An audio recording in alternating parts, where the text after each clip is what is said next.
is a place that belongs to all of us, a place with a beauty all its own, a place graced by the presence of trailblazers, from Winston Churchill to the Dalai Lama, Audrey Hepburn to Masai Ujiri and the Toronto Raptors. Visionaries, leaders, artists, storytellers, athletes. Those who come here with purpose, with lifetimes packed full of experience and unique perspectives. Not all were in the history books. Not everyone a household name, but every voice important.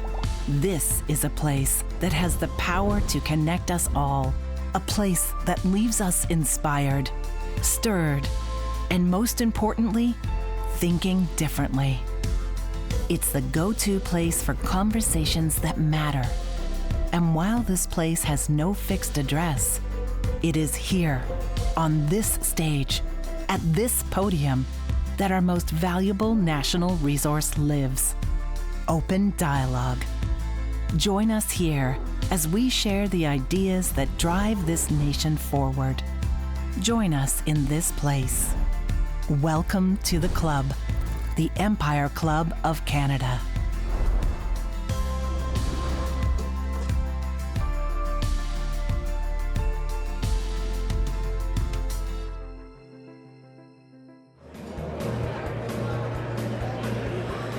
Good afternoon, everyone. Welcome to the Empire Club of Canada. I'm Jenna Donaldson, Chair of the Board of this historic organization and your host for today's event.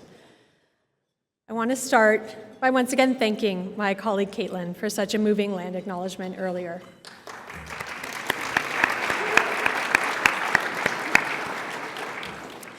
Today's acknowledgement, which is how we begin all of our meetings, feels particularly poignant as we gather to discuss Indigenous partnerships and their critical role in shaping Canada's economic future.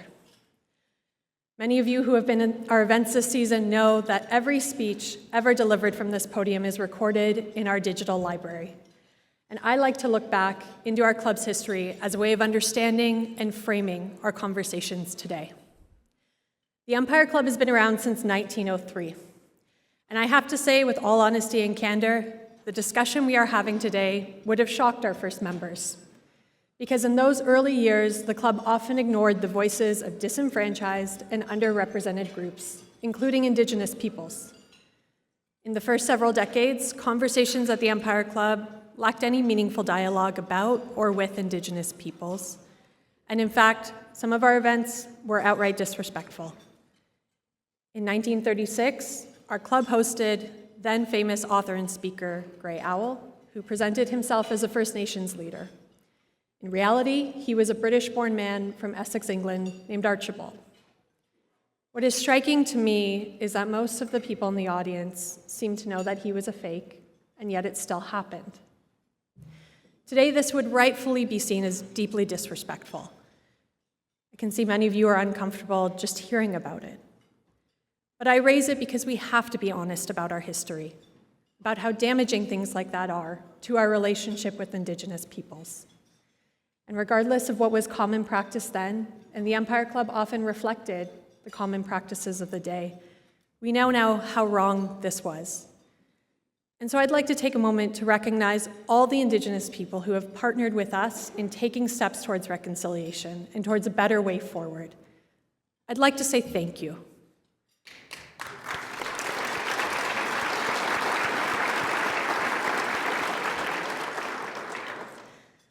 Looking back at our history also presents the opportunity to better understand how far we've come as a club, as a society, and where we need to go. The Empire Club has evolved dramatically over its 121-year history. Over the decades, the Empire Club has welcomed voices that reflect the changing priorities and values of Canada. In the 1960s, we began hosting prominent figures advocating for civil rights and social justice. By the 80s and 90s, Indigenous leaders, environmental activists, women in politics were featured prominently on our stage, helping to reshape the narrative about what leadership and progress look like in this country. And in more recent years, we've had the opportunity to highlight Indigenous leadership in several areas, from women in business to healthcare delivery, from the role of education in advancing reconciliation to Indigenomics, among other important topics. And all of these events have brought us closer to our goal of hosting conversations that matter. Today's discussion is no exception. We are here in this full room today to hear a conversation about the real opportunities that lie ahead, a new way forward. Our panel will explore how equity partnerships with Indigenous communities can advance economic reconciliation in a meaningful way and lay the groundwork for a more prosperous Canada. Despite the fact that for much of Canada's history, in fact, for most of Canada's history, these partnerships were unheard of. Today, they are an important step towards economic reconciliation. Like many of you in this room, I'm particularly excited to hear from National Chief Cindy Woodhouse-Neepanak, whose advocacy and leadership have been transformative for First Nations across Canada. So thank you all for joining us for this timely discussion and for supporting conversations that matter today and into the future here at the Empire Club. And just before we dive into the discussion, I want to take a moment to thank our sponsors. The Empire Club is a nonprofit organization. Our sponsors generously support the club. They make these events possible and complimentary viewing online possible. So please join me in thanking our lead sponsors, Waste Connections of Canada, Atkins Realis, and Fasken.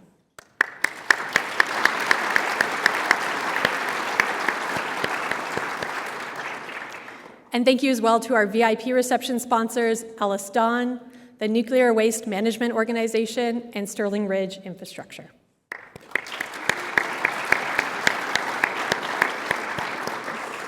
I'd also like to say thank you to our supporting sponsors, Newport Aviation, Humber Polytechnic, and Cormorant Utility. Thank you.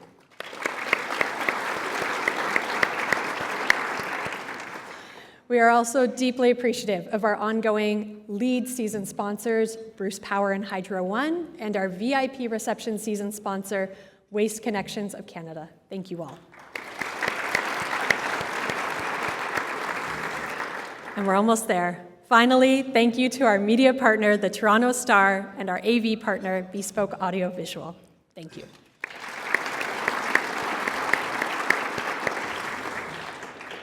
If you have a question for our speakers, please scan the QR code that is found on your program, or if you're online, through the Q&A function. For those of you online, if you're having difficulties, use the chat feature and our staff will be there to help you. To get started, I'd like to bring your attention to the screens as we have a video from one of our lead sponsors, Atkins Realis. Please roll it. Energy powers our lives, and as we go further, faster, we need CANDO nuclear energy to fuel our future. Enabling more than 75,000 jobs across Canada and currently powering 60% of Ontario and 15% of Canada. CANDO doesn't just energize our homes, but our communities and our economy. Investing in CANDO builds a future of clean nuclear power for generations to come. Imagine what we can do.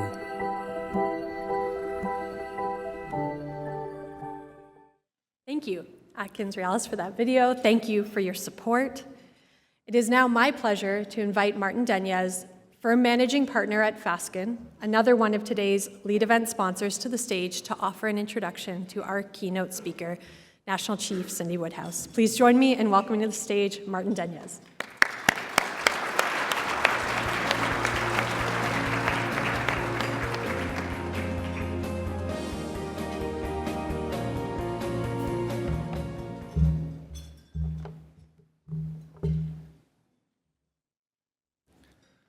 Let me start with a congratulations.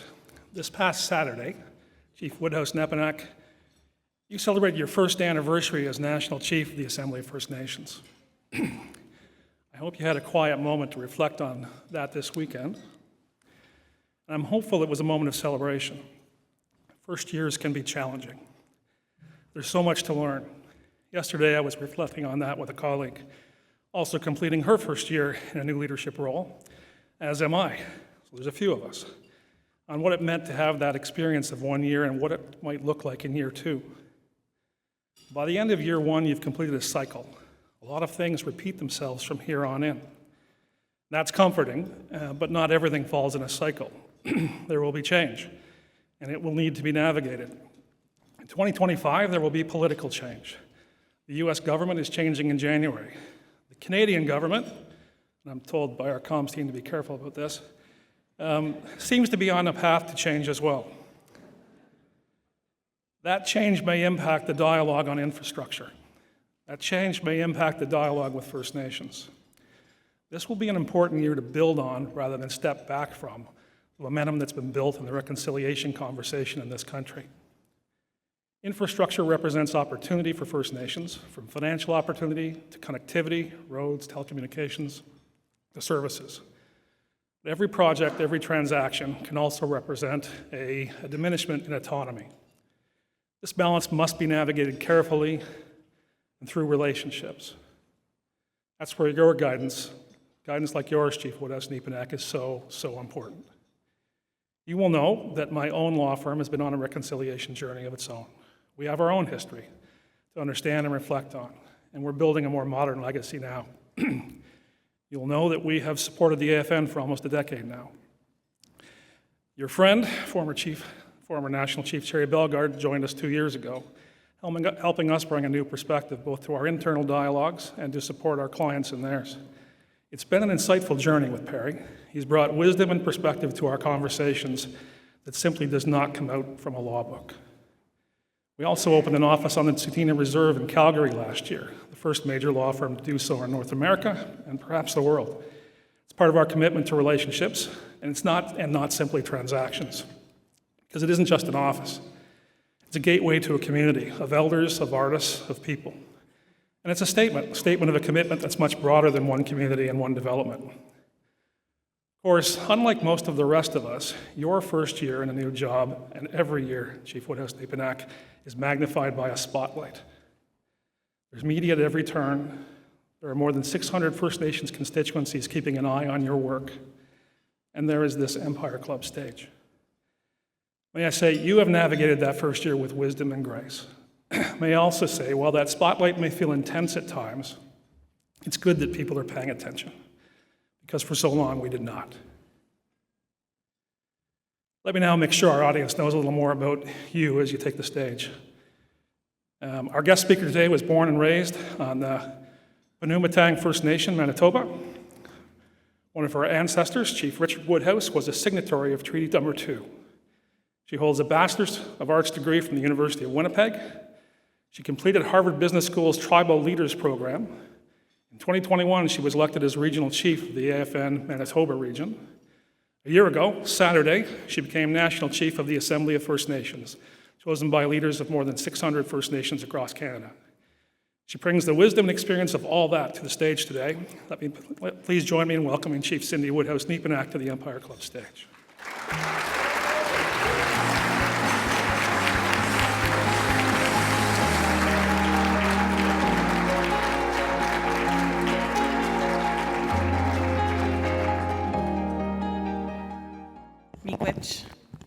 Thank you, Martin, for that very kind introduction.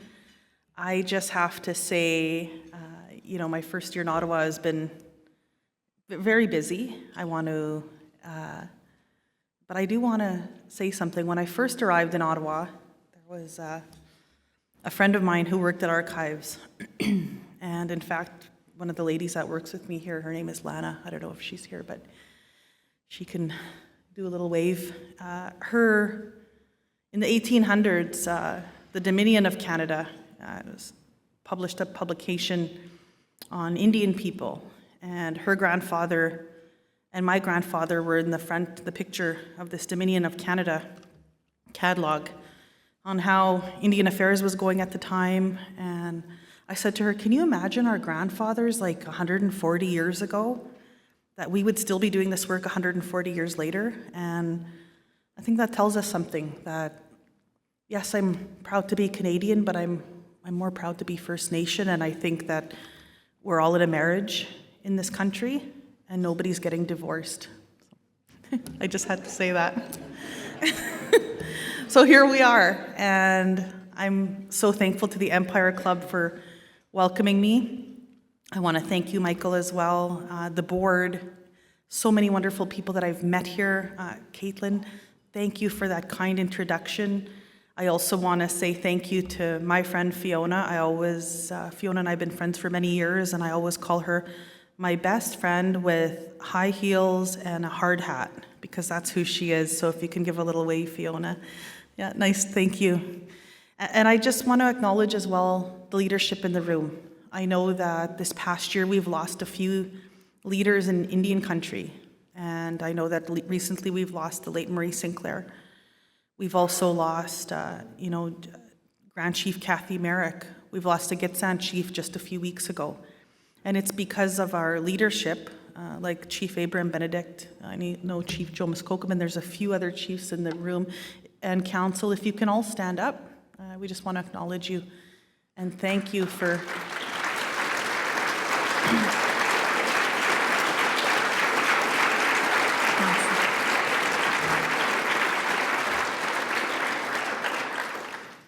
our leadership are on the front lines of First Nations communities, and they're doing the necessary work in this country to make lives better for all of us.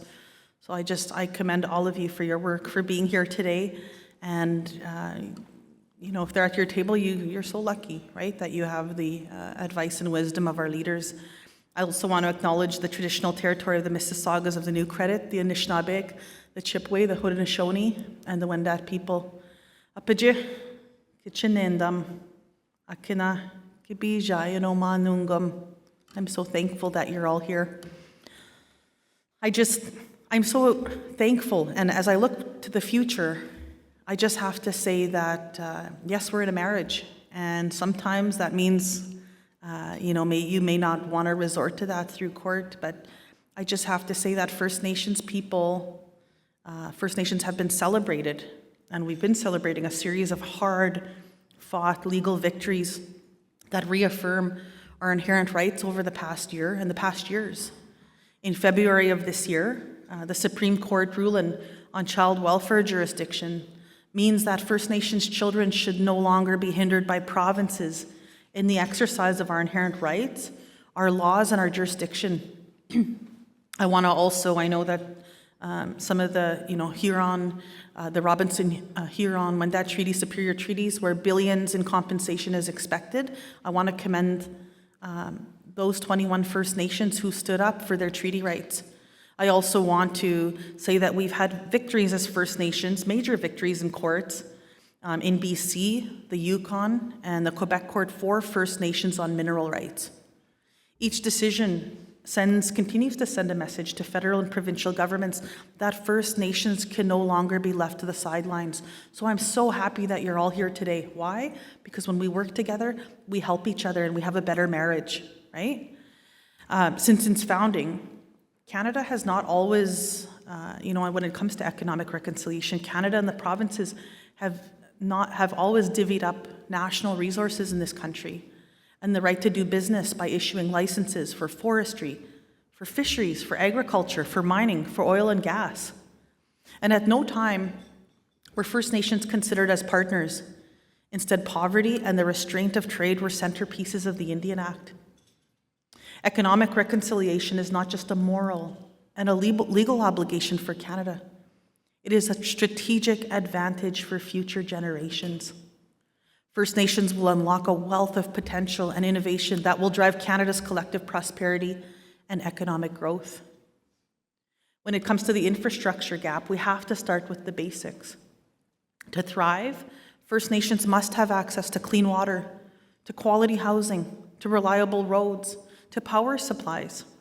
There's too many First Nations people off the grid still, and we need to fix that in this country. We need access, our kids need access to good infrastructure and good schools and high-speed internet. During the pandemic, I had lived in my husband's community, and I had to wait till midnight when everybody was off. We had one tower up there where everybody was off, and we didn't have Starlink yet. And it was frustrating because that's when you could watch a movie. And yet we were expected to deliver education services in our community. I had to move my boys out of that home just to get them education later on that year.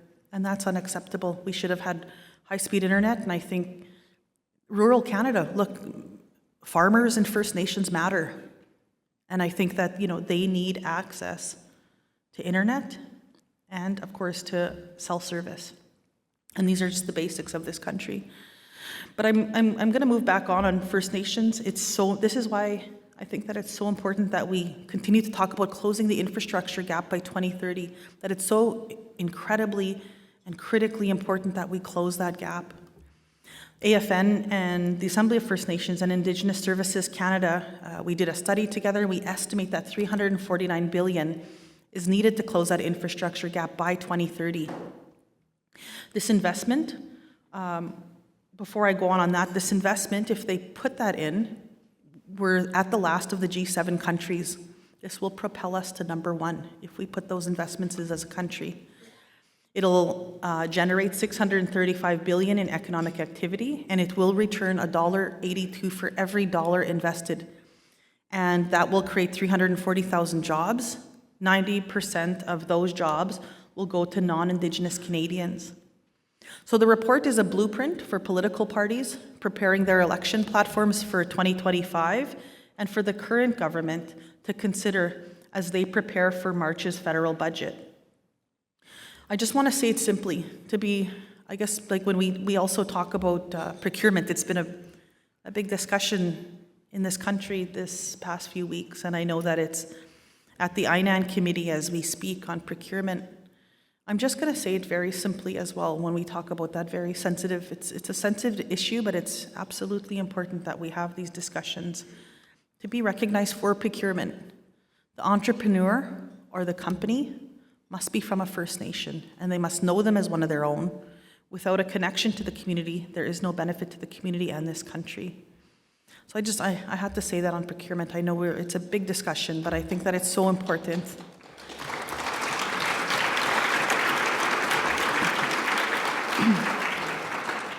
When we move forward and, we have a wonderful education in this country, facilities, programs.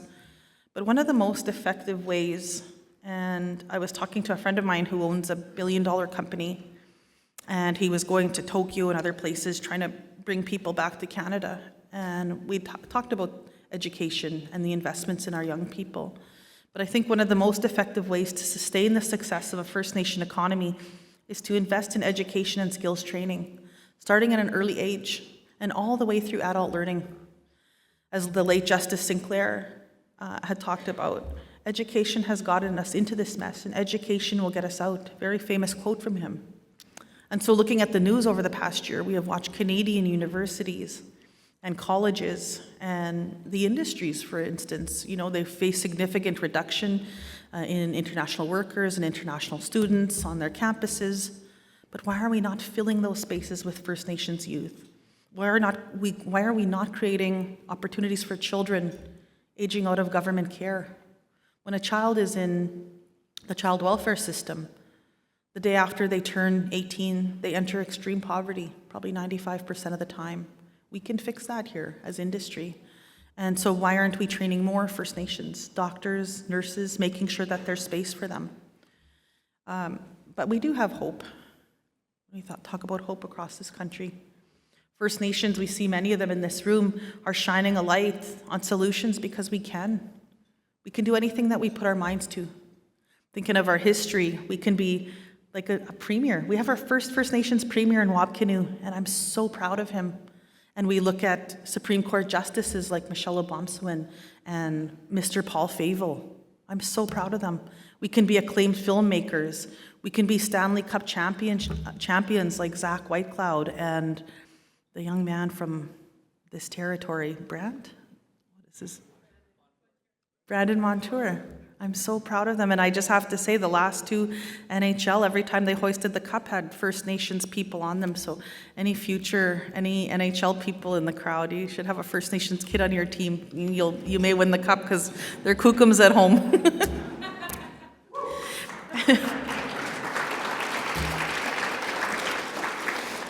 And so we can be Stanley Cup champions and best-selling authors. We can look after our own children. We can manage multi-billion-dollar projects.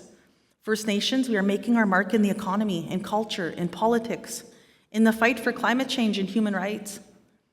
And I just have to say that I'm proud of so many First Nations people across this country. Ashley Collingbull, this young woman, went and represented Canada around the world at a pageant, and she'd come in 12th place, and I'm so proud of her. And all these countries around the world that a First Nations woman for the first time represented us so well.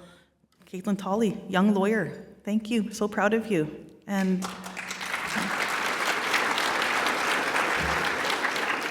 so we are making our mark in the world, and I just have to, I know that, Martin, you had talked about the Canada-US relations, and I have to remind this country that First Nations, next month, transition into the White House, the US Senate, and the House of Representatives have got a lot of people talking in this country, and rightfully so. The Prime Minister and the Premiers met to discuss the future of Canada's economy and our relations with the United States. They agreed to establish a Team Canada approach to the new US reality. And while we support these discussions, it's also important to point out that going into 2025, the Team Canada approach to US relations without First Nations at the table is not Team Canada. It's so imperative.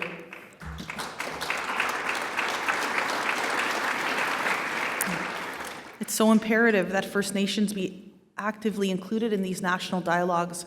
Our involvement is crucial, not only in terms of territorial stewardship and traditional knowledge, but also the economic opportunities that drive growth within our borders.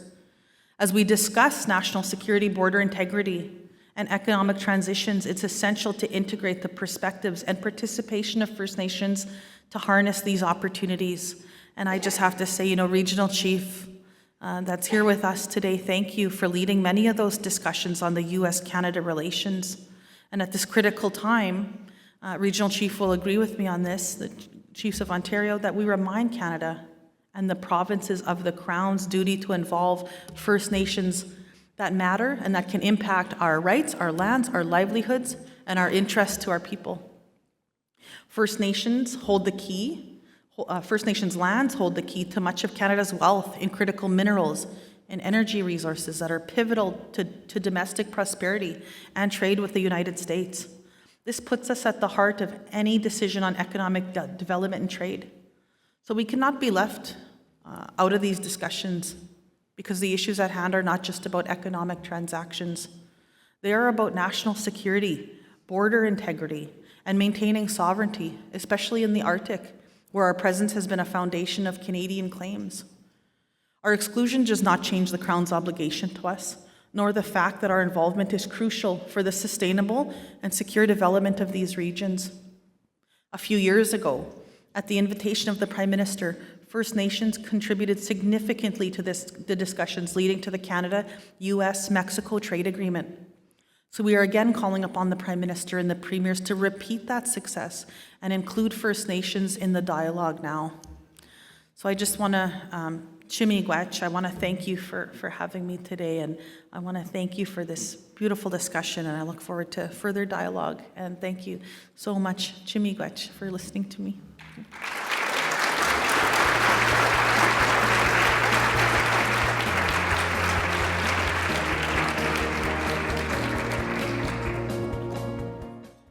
Thank you, National Chief Woodhouse-Nepenak.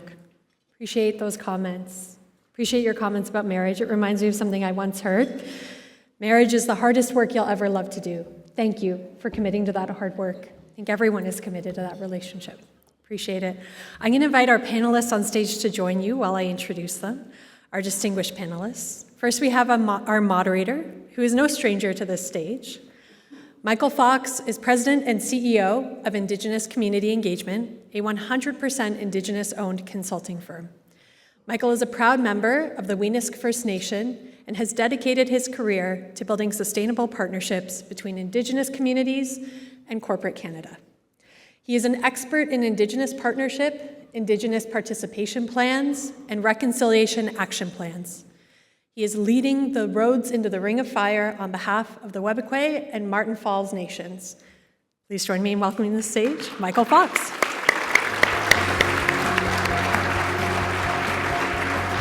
And I'll call everyone else up too. Thanks, Michael. Joining Michael are Hilary Thatcher, who is Managing Director of Investments at the Canada Infrastructure Bank, leading their Indigenous infrastructure team. Hilary's career spans decades of experience in Indigenous affairs across government and industry. As a Métis leader, she has been instrumental in advancing projects that align with Indigenous priorities while building bridges among government, industry, and Indigenous communities. She is also joined by Sherry Brandt, a partner and national leader of Indigenous law at Borden Ladner Gervais. Cherie's career is marked by groundbreaking achievements, including the first 100% First Nation-owned wind power project in Ontario and major equity partnerships with Hydro One. As a member of the Mohawk and Ojibwe nations, her work lifts up Indigenous communities while addressing Canada's complex constitutional landscape. And of course, we have National Chief Cindy Woodhouse-Nepenak.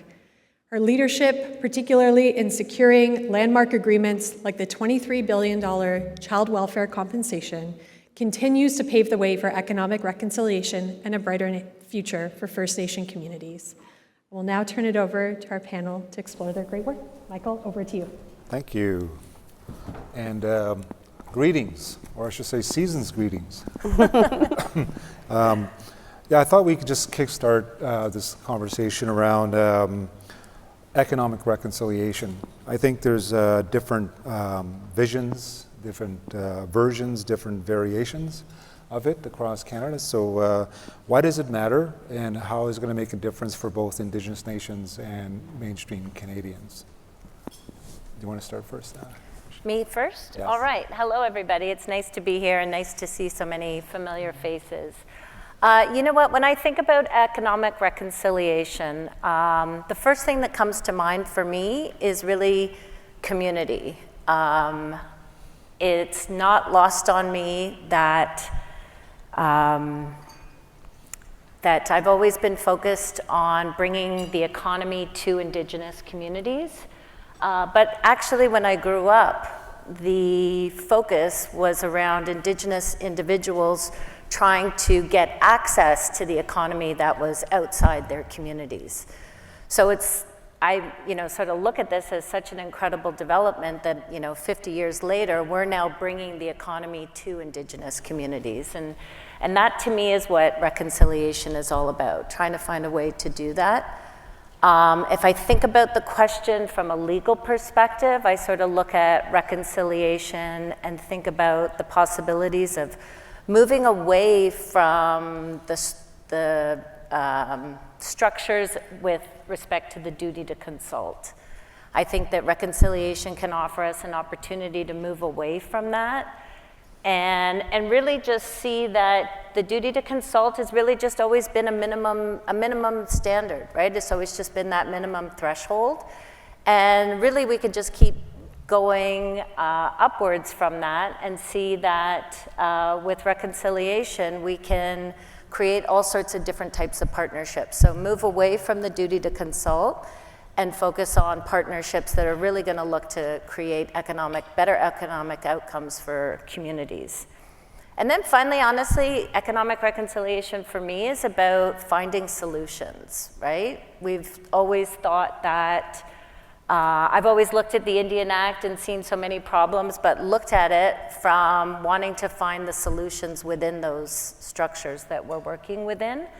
And we've been doing that. I think, I'm sitting next to one of my old friends here. Hilary and I have been doing that for several years now in the electricity space, right? And so to me, economic reconciliation is about finding those solutions.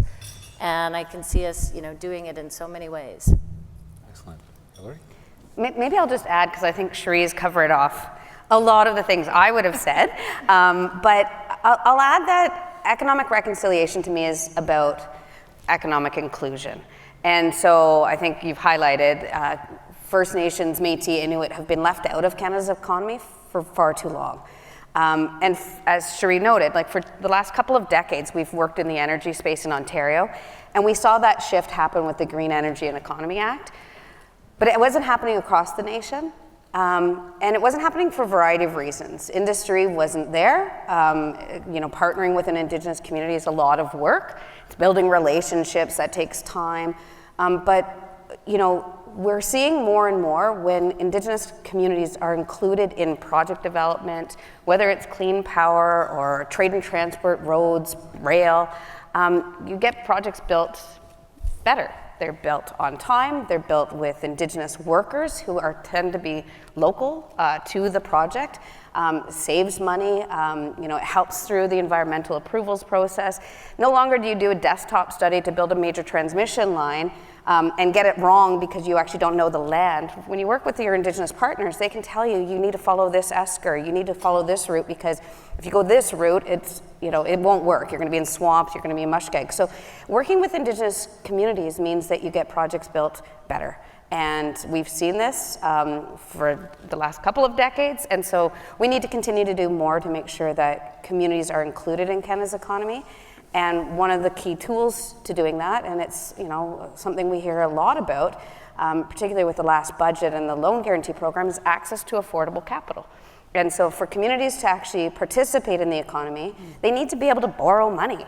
They need to be able to set up businesses that can be bonded. They need to be able to insure themselves as partners on major projects, and even projects within their own community, to make sure that they're building something that can operate the life of the asset. And so I'm just a quick toot for the CIB. That's something that we're doing, and we're lending directly to communities so that they have access to affordable capital. I have to underscore affordable, because there's all sorts of loans out there that are not affordable, which yield very little return. And when communities have access to capital, they make that money go really far, and it gets reinvested in the community in more infrastructure to close those infrastructure gaps that National Chief you spoke about, and improve outcomes for community members, which improves outcomes for Canada.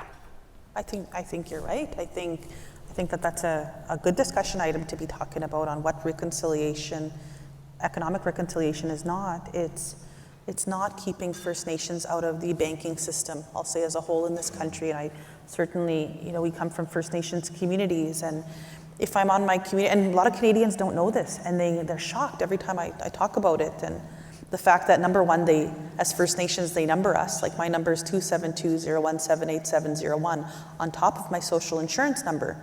And every other First Nation person here will have that other number that they kind of number you at. But if you're on your community and you say, I want to get a house and I want to build a coffee shop, and you go to the bank, and the mainstream banks are going to tell you, as a First Nations person, well, go and ask for a ministerial loan guarantee from the minister in Ottawa.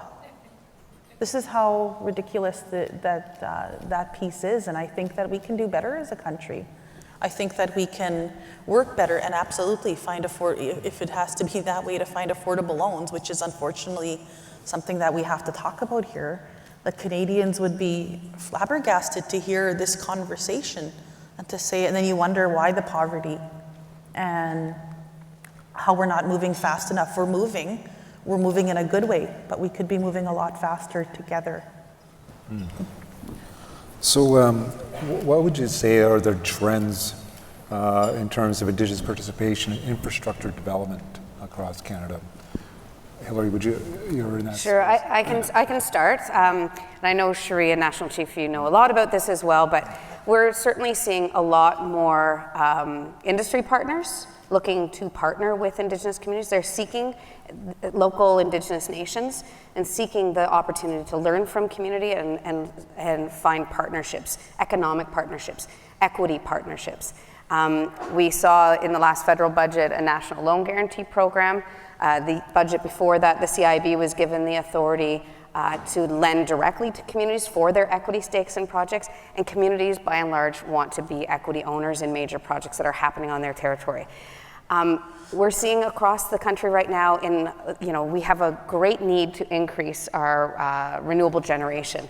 We've seen calls for power from BC, Saskatchewan, New Brunswick, Nova Scotia of late, and all of them have Indigenous components and requirements. So they're looking and seeking Indigenous partnerships, and those calls for power are yielding just that. Projects are being built in partnership with Indigenous communities and independent power producers, which are going to result in not just many, many, many more megawatts on the system so that we have more clean power and our air is better for us to breathe, but where Indigenous communities have an economic stake, they're going to see returns to their communities, often regulated returns, so pretty good stuff, as solid as you can get with some PPAs, and that will yield better results for communities. So as I said earlier, you'll see the reinvestment in community-based businesses, in the well-being index improvements across the communities as well. So I would say equity is a big trend right now in infrastructure. And we're seeing it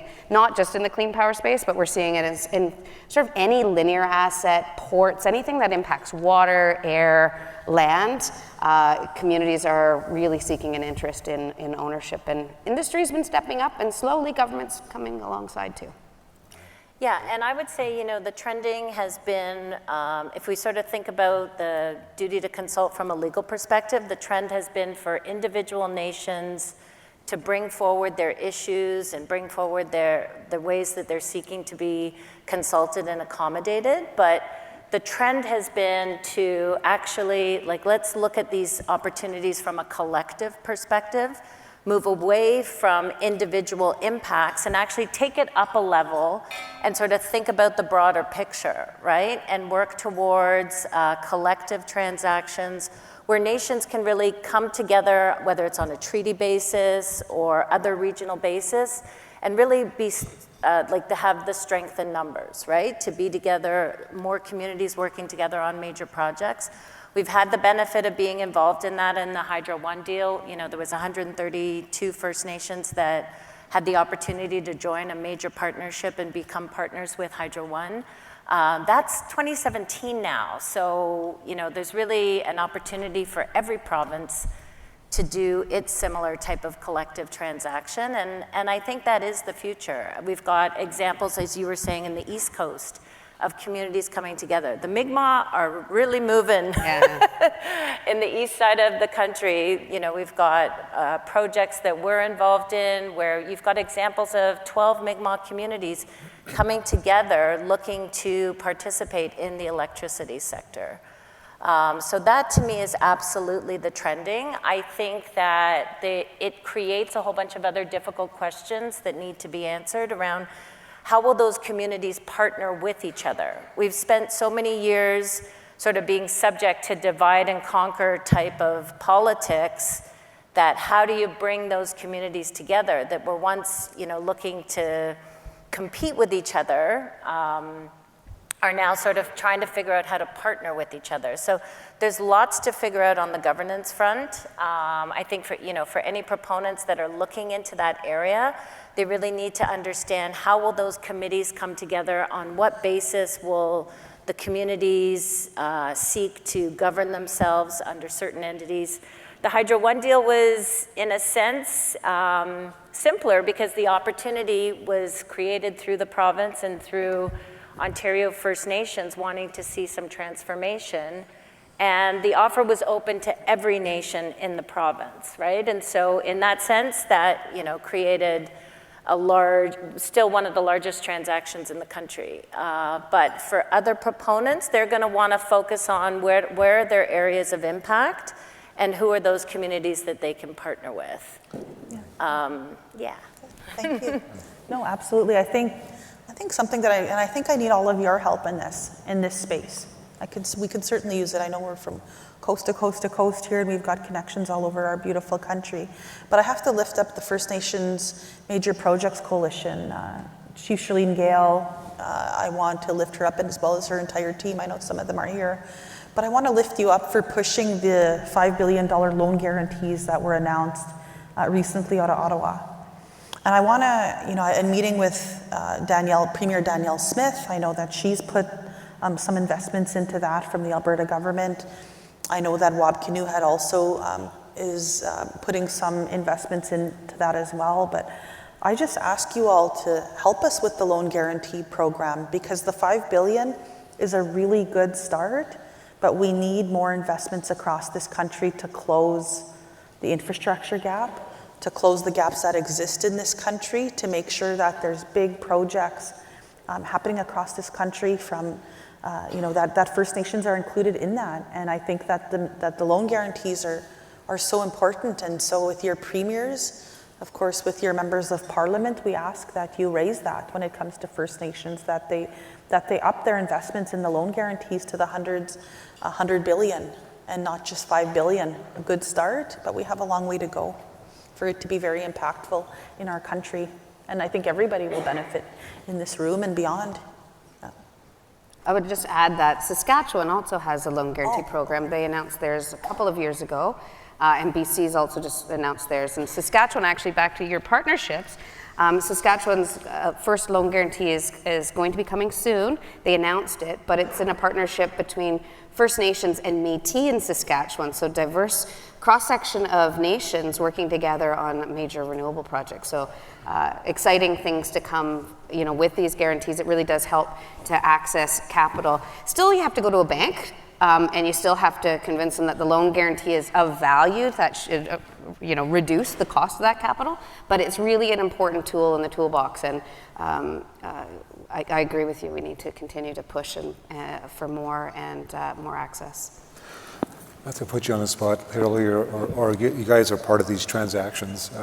Can you share with the crowd what a typical transaction is with a First Nations equity deal flow? Is there one that you can... Sure, maybe I can start, and then Cherie's probably got some other ones that she's worked on, and we get to work together too, so that's really fun, And so you actually noted the WMA, which is the Mi'kmaq communities in Nova Scotia.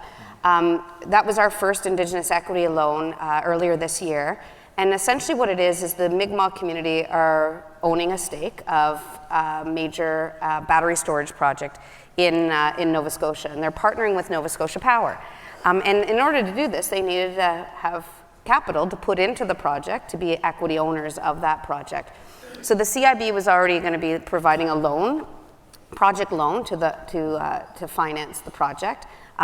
And so what we're also doing now is we're lending the communities an equity loan, a separate facility just to the communities, to the WMA, which is that collective of the Mi'kmaq communities of Nova Scotia, so that they can then inject their equity into the project. And we're seeing projects like this across Canada, and we're in negotiations with many in similar type of structure where we provide the nations with a separate loan.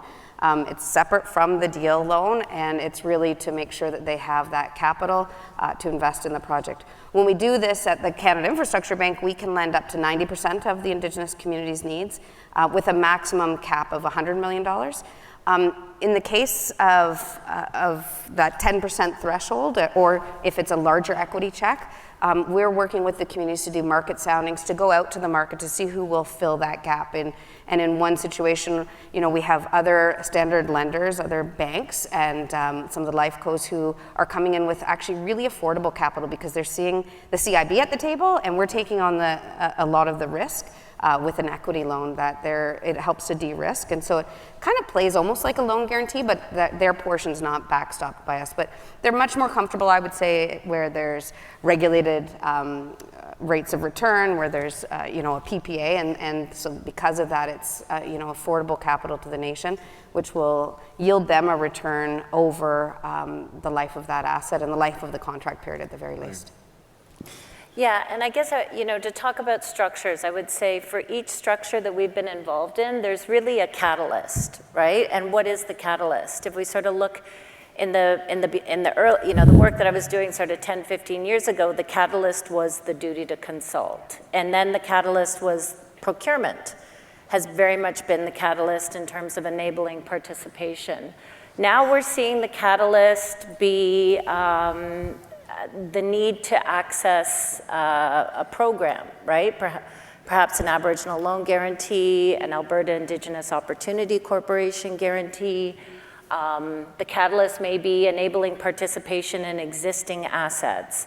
That's sort of been the way, I'm just sort of talking about it from the legal perspective. I think from the First Nations perspective, the catalyst is really an opportunity for them to be a part of long-term revenue streams and wealth generation for those communities.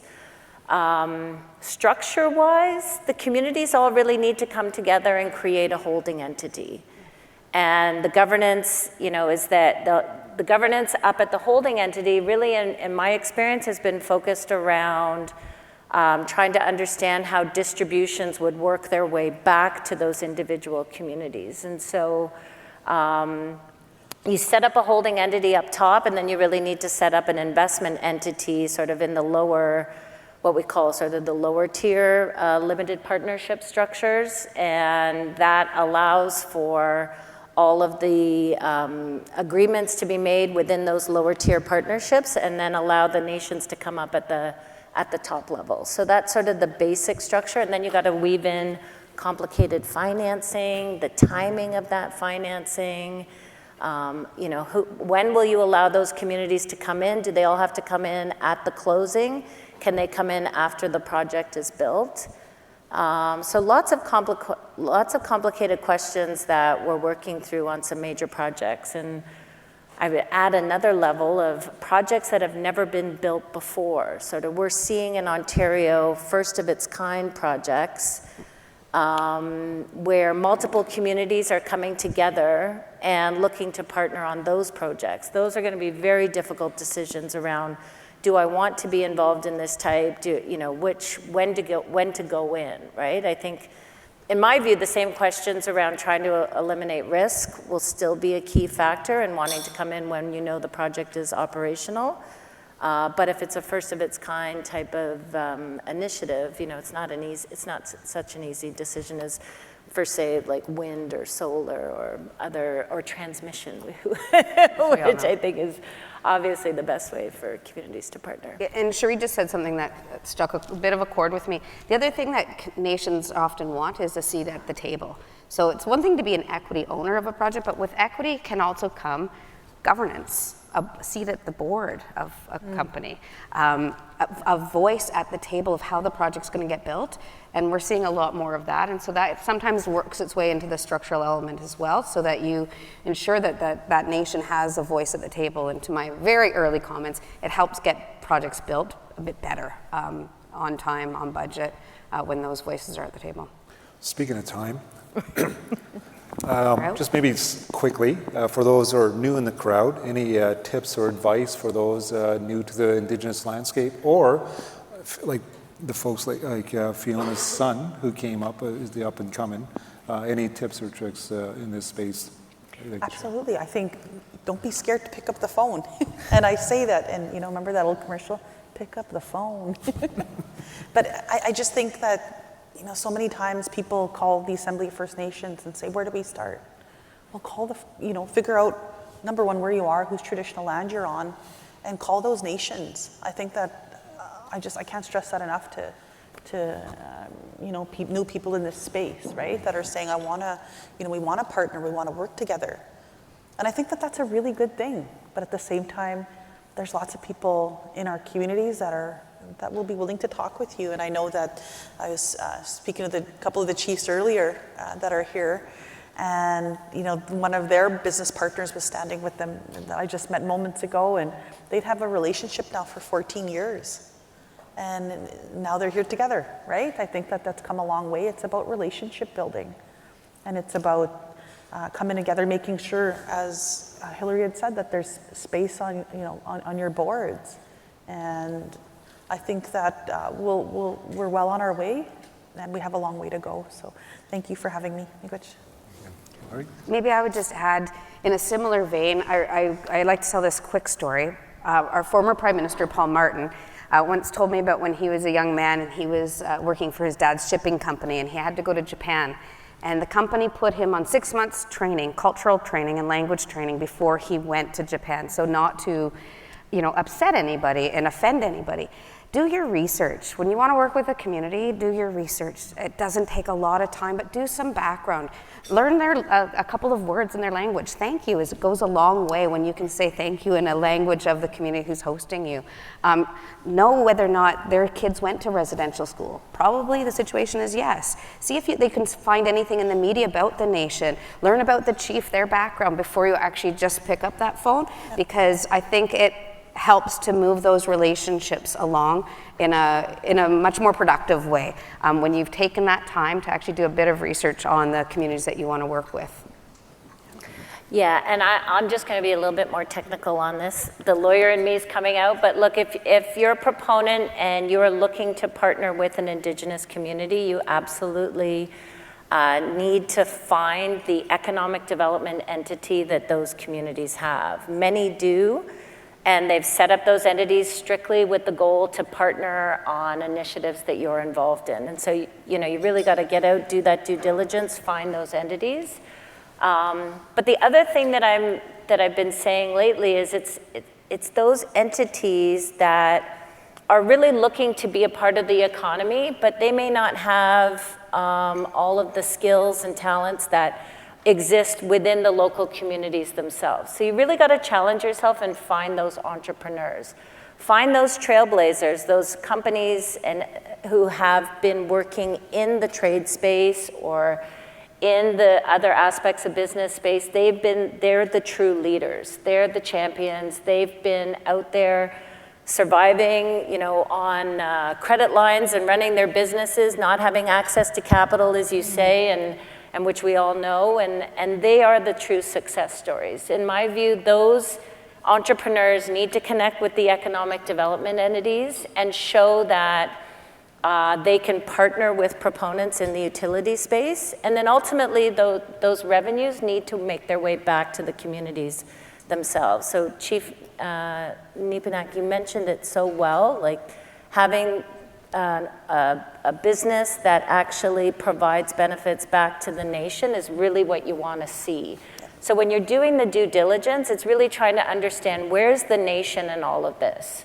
They don't have to be the sole partner, they can be a partner.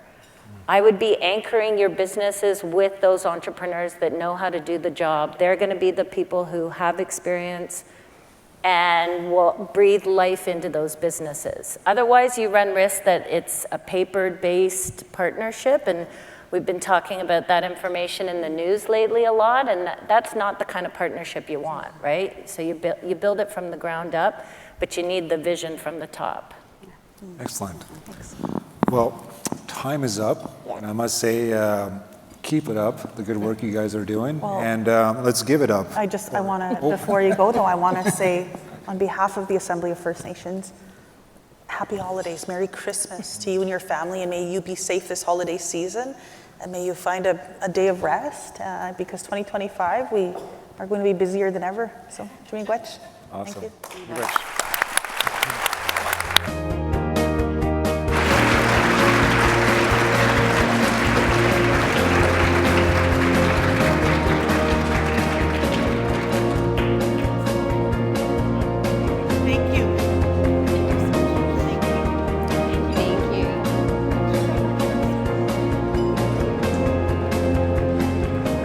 Let's say thank you one more time into our panel.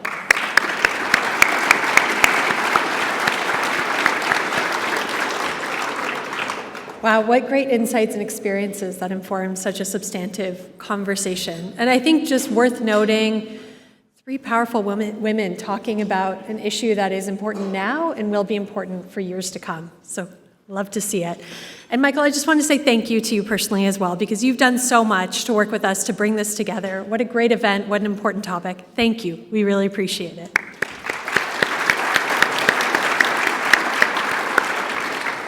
All right, it is now my great pleasure to introduce Laurel Hofferth, Canadian Regional Engineer at Waste Connections of Canada. Waste Connections has generously sponsored many of our events this season and is also our VIP reception season sponsor. So please join me in welcoming to the stage Laurel Hofferth.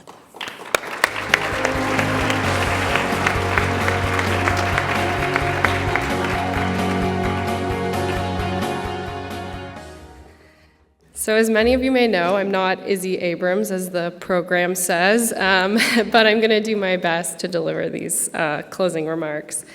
Personally, it was an honor for me to attend this event today. I feel truly inspired and motivated by the conversations that I've had throughout the day, as well as the speakers and the panelists. I'm here to thank the amazing group of panelists for their contribution to today's discussion. There is no doubt that the themes touched on today will help all of us to unlock infrastructure opportunities in Canada going forward. As the premier provider of solid waste collection, transfer, recycling, and disposal services in primary and secondary markets across the US and Canada, we serve millions of customers daily. We do this while prioritizing our partnerships with Indigenous communities and the meaningful relationships that we have formed in the communities where we work and live. However, we are an evolutionary company, and today's conversation about partnerships and long-term relationships are critical as they relate to the development of infrastructure. Waste Connections is continuously expanding our infrastructure to continue servicing our communities, whether it is a recycling plant or a renewable natural gas facility. I want to thank our panelists and the roundtable participants earlier from today for such an interesting and inspiring discussion. Thank you.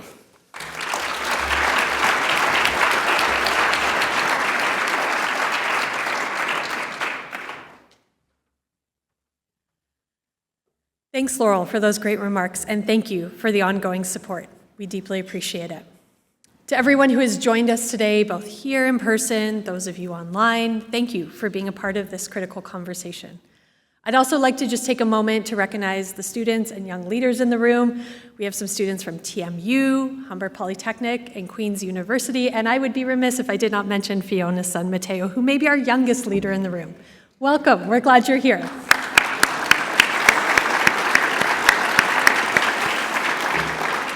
Thank you for being a part of our community and advancing public dialogue on topics that matter. To stay connected to us and our events, please subscribe to our newsletter by scanning the QR code found on your tables. I hope you'll join us at some of our upcoming events. On January 21st, our first event of the new year, we are excited to bring you our annual financial outlook. This time it will be focused on Canada's place in the global economy in 2025 and beyond, something Martin touched on. This will be an intriguing conversation on the emerging world economy and expectations for the year ahead. And on January 28th, Prem Watsa, founder, chairman, and CEO of Fairfax Financial Holdings, will be receiving our 2024 Nation Builder Award. These are two events you won't want to miss. As a club of record, all Empire Club events are available to watch and listen to on our website, and a recording of this event will be available shortly. Thank you all for being here. I look forward to seeing you at our future events in the new year. This meeting is now adjourned.